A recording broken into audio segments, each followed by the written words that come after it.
इमरान खान को गिरफ्तार कर लिया गया है और इस वक्त पार्टी की सतह पर भी उसकी तस्दीक कर दी गई है। ये जो ऑर्डर है ये फौरी तौर पर सस्पेंड भी हो सकता है, मुअत्तल भी हो सकता है। तो इसलिए घबराने की या उस तरह से परेशान होने की कोई बात नहीं, क्योंकि चेयरमैन पीटीआई इमरान खान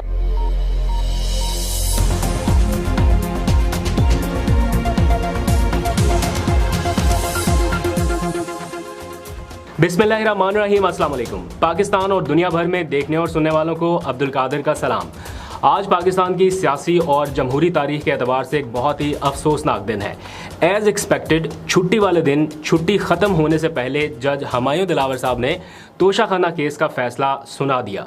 ना गवाहों को सुना गया, ना वकला मौजूद, ना इमरान खान खुद मौजूद, बल्कि वकीलों की अदम मौजूदगी के दौरान ये फैसला उस वक्त सुनाया गया जब ख्वाजा हारिस सुप्रीम कोर्ट और एहतसाब अदालत में भाग दौड़ रहे थे। 3 साल कैद की सज़ा सुनाते हुए अदालत ने IG इस्लामाबाद को अपने फैसले पर फौरी अमल दरामद कराने का हुक्म दिया, जिसके नतीजे में इमरान खान को गिरफ्तार कर लिया गया है और इस वक्त पार्टी की सतह पर भी उसकी तस्दीक कर दी गई है और मुल्क भर में पीसफुल प्रोटेस्ट की कॉल दी गई है। एक तरफ उन्हें सुप्रीम कोर्ट में केस फाइल करना था, दूसरी तरफ एहतसाब अदालत में इमरान खान साहब को ज़ाती तौर पर तलब कर रखा गया था और फिर ये सेशन कोर्ट में हुमायूं दिलावर साहब अपनी अदालत लगा के बैठे थे कि जनाब आज ये फ़ैसला सुनाया जाना है। ये एक्सपेक्टेड था। इमरान खान साहब ने गुज़िश्ता रात इस बारे में बता दिया था। मैंने रात के व्लॉग में भी आपको जो ग्राउंड रियलिटी थी वो बता दी थी कि शहर इक़्तिदार में किस किस्म का माहौल बन रहा है और ऐसा लग रहा है कि हर हाल में आज ये फ़ैसला सुनाना है, क्योंकि आज 5 अगस्त है और जज हुमायूं दिलावर साहब की छुट्टी का आखिरी रोज़ था।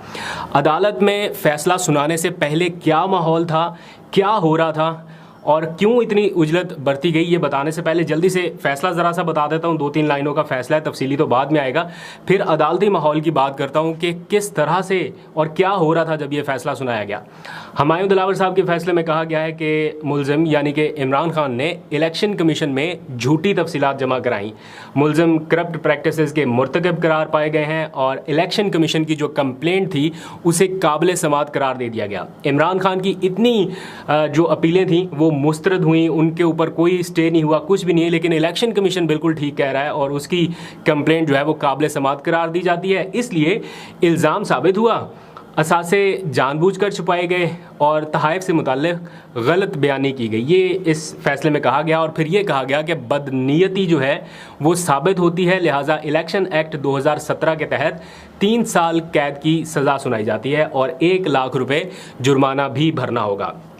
इसके साथ साथ IG इस्लामाबाद को अदालत ने अपने हुक्म की तामील कराने का भी कहा है। इस हुक्म के फ़ौरन बाद ही चंद मिनट्स के अंदर अंदर इमरान खान की गिरफ्तारी अमल में लाई गई है और अब इसका मतलब ये है कि जब तक इलेक्शन का ये मामला और ये प्रोसीडिंग चलेंगे, इमरान खान को गिरफ्तार रखने की हर मुमकिन कोशिश की जाएगी कि वो जितनी देर तक हो सके इस फैसले को सस्पेंड या मुअत्तल कराने से पहले तक जितना भी हो सके वो गिरफ्तार रहें। और इस दौरान जो पार्टी के हवाले से जो चीज़ें चल रही हैं, मतलब लोगों को इधर उधर करना, वो वाला काम भी उसी तरह से उतनी तेज़ी से या शायद हो सकता है ज़्यादा शिद्दत के साथ किया जाए। और ये भी लिखा गया कि अगर 1 लाख रुपया जुर्माना अदा नहीं किया जाता तो 6 माह कैद की सज़ा बढ़ जाएगी।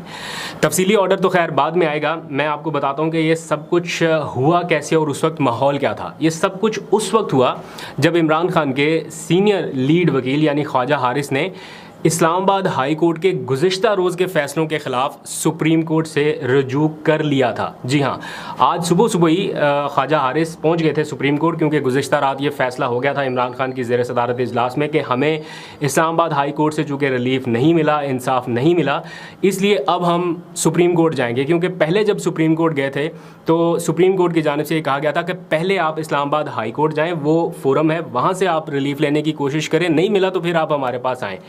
लेकिन इस दौरान जो भी फ़ैसले में ताख़ीर हुई या जिस तरह से भी ये सारा एग्जीक्यूट किया गया ताकि फ़ैसला सुनाने से पहले कोई सुप्रीम कोर्ट का ऑर्डर या ट्रायल रोकने का हुक्म ना आ सके, इमरान खान ने सुप्रीम कोर्ट में दायर की जाने वाली दरख्वास्त में ये मौक़िफ़ अपनाया है कि इस्लामाबाद हाई कोर्ट का हमारी दरख्वास्तों पर जो फ़ैसला आया है गुज़िश्ता रोज़ वो दुरुस्त नहीं है। इस्लामाबाद हाई कोर्ट ने इस तोशाखाना केस के काबिल समात होने का हुमायूं दिलावर का फ़ैसला कलअदम करके फिर से जज हुमायूं दिलावर को रिमांड बैक किया कि वही दोबारा सुन के फिर से फैसला करें। तो जज हुमायूं दिलावर तो केस के काबिल समात होने पर अपना माइंड पहले से ही दे चुके हैं, तो इस्लामाबाद हाई कोर्ट वापस उनको क्यों भेज रही है? वो तो फिर से कहेंगे कि ये काबिल समात है। तो इसलिए ये मामला किसी और जज को भेजा जाना चाहिए था। हुमायूं दिलावर को जो भेजा गया, इसको चैलेंज करते हैं हम। तो ये बुनियादी तौर पर प्ली थी इमरान खान साहब की, जिसमें ये मौक़िफ़ भी अपनाया गया कि जज हुमायूं दिलावर को ये केस रिमांड बैक करने का इस्लामाबाद हाई कोर्ट का जो हुक्म है उसे सुप्रीम कोर्ट कालादम करार दे दे। और पीटीआई के वकला के मुताबिक इमरान खान की इस दरख्वास्त को सुप्रीम कोर्ट में डायरी नंबर भी लगा दिया गया था, जिसका मतलब ये था कि केस की समाअत बहुत जल्द शुरू हो जाएगी।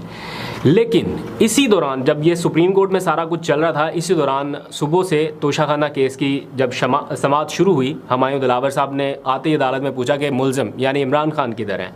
तो पीटीआई के जो जूनियर वकील थे खालिद यूसुफ एडवोकेट, वो वहाँ पर थे। तो उन्होंने बताया कि हमारे जो सीनियर वकला हैं ख्वाजा हारिस, वो अभी मौजूद नहीं है, वो नैब कोर्ट में है, कुछ वक्त दिया जाए। क्योंकि नैब कोर्ट में भी आज तलबी थी इमरान खान की एहतसाब अदालत में, उन्हें और बुशरा बीबी को बुलाया गया था। उनकी ज़मानत पर भी आज हतमी दलाइल होने थे, जिस पर जज साहब ने पूछा कि वहाँ क्या मसरूफियत है। तो उन्हें बताया गया कि जनाब ये केस है। वकला ने बताया कि ख्वाजा हारिस नैब केस की जो ज़मानत है उसके दलाइल देने के बाद जब फ्री होंगे तो फिर यहाँ पर आएंगे। जिस पर इलेक्शन कमीशन के जो वकील थे उन्होंने कहा कि जनाब नैब कोर्ट में तो 2:30 बजे का वक्त है, अभी से ये वहाँ पर क्या कर रहे हैं। तो पीटीआई के वकला ने बताया कि ख्वाजा हारिस जैसे ही वहाँ से फ्री होंगे एहतसाब अदालत से, वो यहाँ पर पहुँच जाएंगे। जिस पर जज साहब ने कहा कि मैं सिर्फ 12 बजे तक का वक्फा कर रहा हूँ। लीड काउंसिल यानी ख्वाजा हारिस अगर 12 बजे तक आ गए तो ठीक है, वरना मैं इस केस का फैसला सुना दूंगा। जैसे ही 12 बजे हैं वो आए हैं, उन्होंने देखा वकला मौजूद नहीं है और उन्होंने आनन फानन ये फैसला सुना दिया। अगर देखा जाए तो 12 बजे अगर वो आए हैं वापस, तो 12 से लेके 4 बजे तक सिर्फ 4 घंटे का वक्त था। 4 घंटे में क्या वो गवाहों को सुने बगैर या केस के काबिल समाअत होने या ना होने के दलाइल लिए बगैर या इस केस के हतमी दलाइल लिए बगैर क्या सज़ा का फ़ैसला कर सकते थे?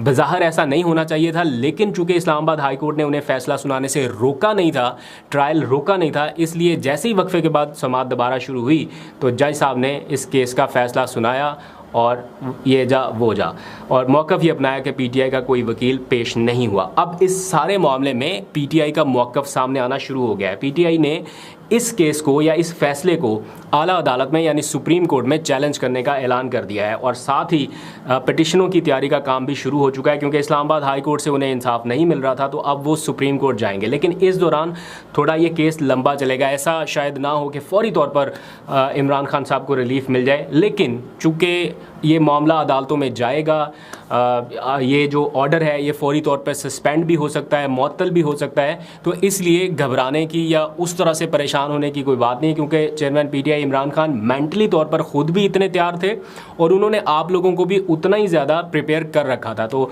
उनकी सारी लीगल टीम, ख़ुद इमरान खान साहब और बाकी सारे जो लोग हैं वो मेंटली इस चीज़ को टेक ऑन करने के लिए रेडी हैं, और साथ ही ये लीगल बैटल अब लंबी चलनी है तो उसके लिए भी वो ज़हनी तौर पर तैयार थे। तो जो तहरीक इंसाफ का मौक़िफ़ है वो मैं जल्दी से आपको पढ़ के बता देता हूँ। तोशाखाना केस में एडिशनल डिस्ट्रिक्ट एंड सेशन जज का फ़ैसला जो है वो मुतासिबाना है, ये कहना है पाकिस्तान तहरीक इंसाफ का। इससे आगे मैं जो भी कह रहा हूँ वो मेरे लफ्ज़ नहीं है, पाकिस्तान तहरीक इंसाफ के हैं। तहरीक इंसाफ ने जज हुमायूं दिलावर का फ़ैसला मुस्तरद कर दिया है और फ़ैसले को आला अदालत के रूबरू चैलेंज करने का ऐलान कर दिया है। तोशाखाना मुकदमे के ज़रिए निज़ाम अदल की पेशानी पर एक और स्याह धब्बा लगाया गया। जिस अंदाज से ये ट्रायल चलाया गया उसकी मिसाल नहीं मिलती। मैं थोड़े से लफ्ज़ मॉडिफाई कर रहा हूँ बिकॉज़ यहाँ पर थोड़े हार्ड वर्ड्स हैं, तो मुझे भी एंगे जर्नलिस्ट थोड़ा सा रिस्पॉन्सिबल होना पड़ेगा।